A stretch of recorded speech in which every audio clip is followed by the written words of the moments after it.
I took down the previous video. I didn't like the way it was made, so this is going to be another part. I've eaten my food, and I figure I might as well do this so that while I'm doing it, my food's digesting, the usual stuff. The question is, how many Gynarchists are there in the United States? This was inspired by a comment at a Gynarchy group on Reddit, where somebody said something to the effect, something around 10,000. I'm not sure exactly what they mean. Do they mean people who identify as Gynarchists? Because there are people who are Gynarchists who don't use the label. There are individuals who don't even know the lexicon. So how would they be able to ID? I remember when I was conducting an experiment a while back, I'd be asking people what Gynarchy was, what they think it meant. And what I ended up finding is that more often than not, they had no clue what the word was, and therefore they didn't know what the lexicon was. If you don't know what a Gynarchy is, you're not going to know what a Gynarchist is, most likely. And so, what is a Gynarchist? Well, I have a mother who is a Gynarchist. She doesn't use the label of the word. She just believes that women should run the government.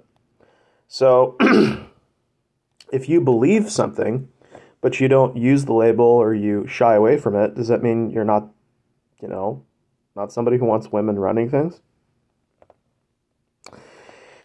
So, the answer to the question, then, is how many are there? I would wager to say that there are millions. I'd say, just as an like a beginning estimate, 10 to 30 million out of a population of 320 or so. Yeah, really. There's obviously barriers to them wanting to identify. Some people, will look up the terms and then they'll see what the content is. Like, oh, I don't want to ID like this. People are going to think I'm a pervert or this or that or whatever. Or I'm just a kinkster. Like, people will say this shit. People will start, reducing you to, like, one or two things. Like, they'll do that reductionism crap. And then you have the fact that there's no political party. I do not know if there has ever been a concerted effort to found a Gynarchy political party or a Gynarchic political party. The reason why I have never seen this is maybe it's just I've done enough research, but I don't think anyone's ever seriously tried to found a party based on Gynarchic values or Gynarchist values or what have you. And I think the challenge that any Gynarchist faces, when they are considering a political party, that could be its own. I think that should be its own video. Is like, what challenges do Gynarchists face in founding a political party? That could be its own fucking topic. In fact, I'll probably do that when I get home. But putting that aside, because they don't have a political party that validates their beliefs or values, they have to either present themselves as egalitarian, or they have to vote for people that are egalitarian and have values and beliefs that are more closely aligned with what they actually think and feel. So that's the issue. That's an issue. Why would you call yourself something you're not? But also, why would you call yourself something if you felt like there was no real support for it, right? If no one's, like, why stick your neck out? Why risk getting shot at? Like, not literally, but metaphorically, why risk the exposure? Why risk losing connections, jobs, family members, friends? There are some people that will not be accepting of these belief systems. So when you think about how many there are, well, I can tell you something that might surprise people is that for the most part, when I've been making my suggestions, like I just went through almost half of the Massachusetts counties last night. I must have suggested over 200 to 300 titles to these libraries, and they're not being hostile towards me. They're not trying to kill me or whatever. A lot of them are submitting the books for review. I got several emails this morning of people doing it, saying, "Oh, we'll take a look at this. We'll see what we can do." I think that the fear of how people could react not only to the belief system, but people wanting their belief system to be part of the electorate, I think that's what keeps a lot of it underground. A lot of it from becoming mainstream is because people are like, well, I don't want to, I don't want to ID like this. I don't need this in my life. I don't need, because there's also this knowledge of somebody, if they're sincere enough, they may not care what happens to them themselves. Some people don't give a fuck about prison. And so if you run into one of those individuals, you're not getting justice. You're not, because if they decide to kill you, whatever, they think you're, such a threat or whatever that they're willing to, and it sounds fucked up, right? It sounds weird, but it happens. Some people who are criminals, some people who are violent have certain ideological stances, and they think that, okay, well, it's worth me losing my freedom and you losing my life to ensure that you lose those as well.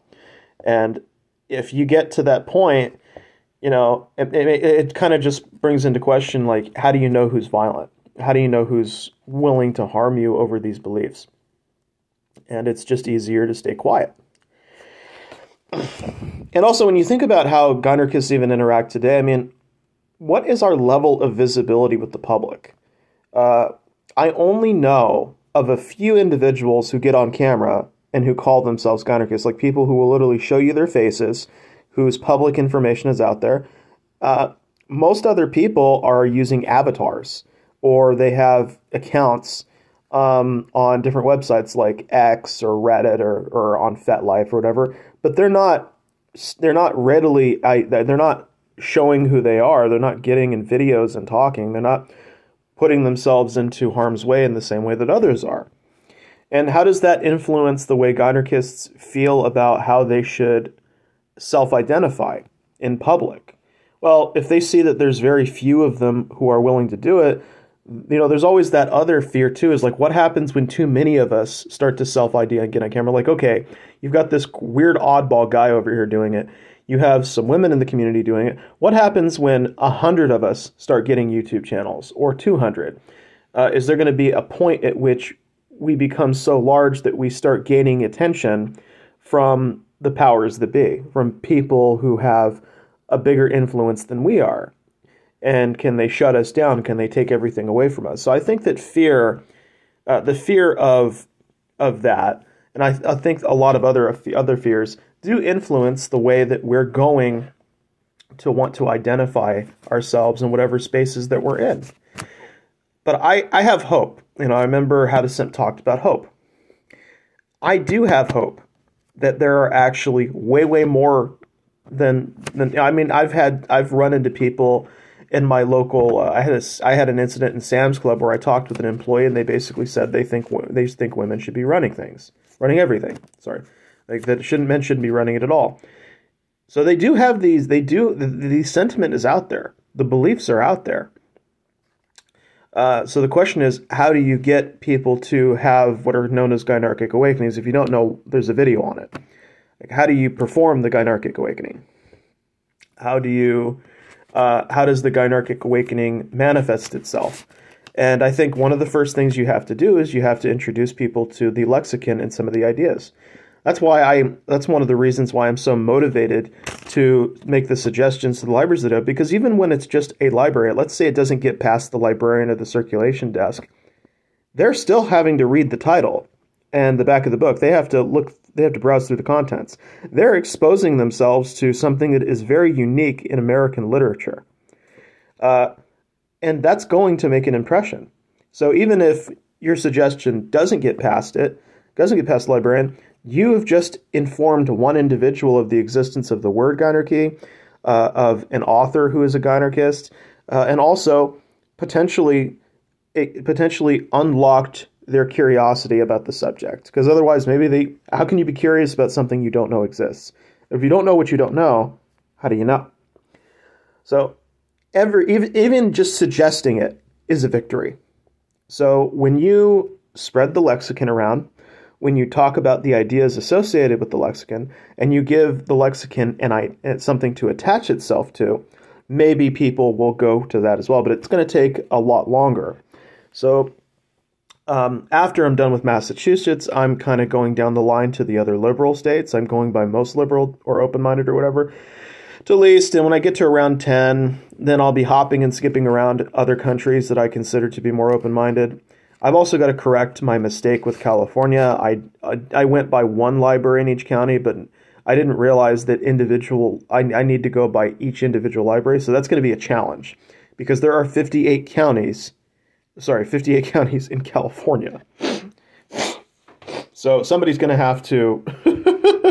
I don't know. I'm just the thought of having to do this is not a good one. But the positive news is that there is so much to cover that by the time I'm done, I can't imagine there being anything less than 500 to 600 suggestions.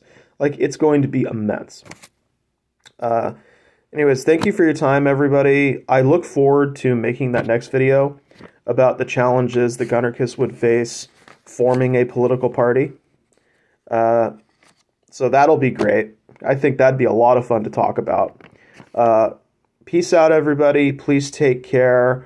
And I hope you all have a great day. Me, not so much. I have to walk 40 to 45 minutes to get to a library because I don't have a computer. I only have a phone. So like my computer, my Dell computer is dead. And my family and we don't have the resources to get an actual computer anymore. You know, it sucks, but hey, you have local libraries. You know, they're willing to print stuff out for you. They're willing to help you. So not all is bad in the land of Oz. You know, not all is terrible in the world of waking. So, well wishes to you wherever you are, whether you're in the world of waking or dreaming. Please take care once again, and peace out.